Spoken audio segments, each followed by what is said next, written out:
BNP কি করবে না করবে এটা আমরা জানি না। একটা লোক ক্ষমতায় না আসলে একটা দল তাকে আগাম আপনি ভালো বলতে পারবেন না, খারাপও বলতে পারবেন না, তার হাতে ক্ষমতা দিয়ে টেস্টেড হইতে হবে তাকে।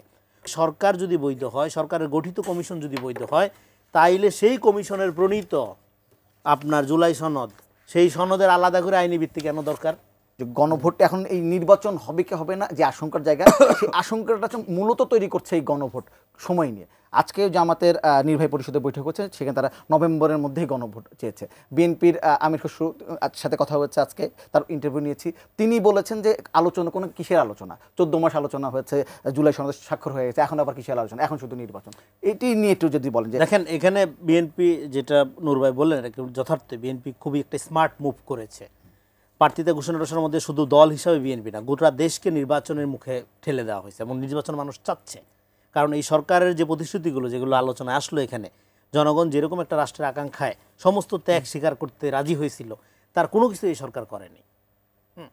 এবং সংবিধানের বাইরে যে সংস্কারগুলো, সেগুলো যেন অপেক্ষা করতে হবে। কোন রাজনৈতিক দল আপনাকে হাত পা পাচ্ছিল পুলিশ সংস্কার করতে, জুডিশিয়ারি সংস্কার করতে, আপনার ব্যুরোক্রেসি সংস্কার করতে? কোন দল আপত্তি করছিল? কেউ তো করেনি।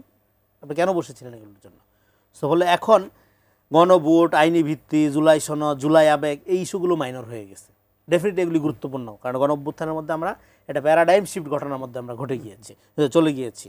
এটা একটা পুরা সোশ্যাল কন্ট্রাক্ট চেঞ্জ হয়ে গেছে। কিন্তু আপনারা যেহেতু নিজেরাই এই গণঅভ্যুত্থানের মধ্যে দিয়ে ম্যান্ডেটপ্রাপ্ত হয়ে ক্ষমতায় এসে জন আকাঙ্ক্ষা অনুযায়ী দেশ পরিচালনা করেন নাই, 1.5 বছরের মধ্যে এমন কোনো স্বাক্ষর রাখেন নাই যাতে মনে করতে পারে জনগণ যে আপনারা পরিবর্তনে অঙ্গীকারবদ্ধ, সেক্ষেত্রে এখন মানুষ স্ট্যাবিলিটি চায়।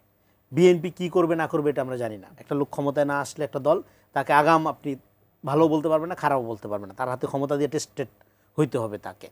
তো ফলে এখন ডক্টর ইউনূসের সরকার টেস্টেড, এবং ডক্টর ইউনূস সরকারের সাথে কথায় কথায় জামাতের সুর মিলে যাওয়া।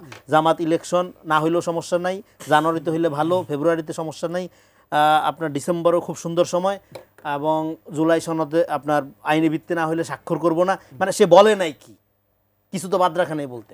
ফলে জামাত কি বলতেছে না বলতেছে এইটা সিরিয়াসলি মানুষ আর নেই বইলা আমার মনে হয় না। ফলে এখন জুলাই সনদের আইনি ভিত্তি, জুলাই সনদের নিয়ে তারপরের কথাটা হইলো, ধরেন আমি যে আর্গুমেন্টটা দিই, এই সরকার শুধুমাত্র রাজনৈতিক দলগুলো তো ম্যান্ডেট দেয়নি, অরাজনৈতিক ব্যক্তি, স্কুল ছাত্রের ম্যান্ডেটে গঠিত গণঅভ্যুত্থান ইজ দেয়ার। তাইলে গণঅভ্যুত্থানের ম্যান্ডেটের মধ্য দিয়ে গঠিত সরকার, এই সরকার বৈধ যদি হয়, আবার সংবিধানের আপনার 106-এর রেফারেন্ডাম আনলেন, গণঅভ্যুত্থান, সংবিধান, এক্সট্রা সংবিধান সব মিলাইয়া এর চেয়ে বড় সমর্থন তো আর কোনো দল কোনো সময় পাইছে বলে আমার মনে হয় না। তাইলে এই সরকার যদি বৈধ হয়, সরকারের গঠিত কমিশন যদি বৈধ হয়, তাইলে সেই কমিশনের প্রণীত আপনার জুলাই সনদ, সেই সনদের আলাদা করে আইনি ভিত্তি কেন দরকার?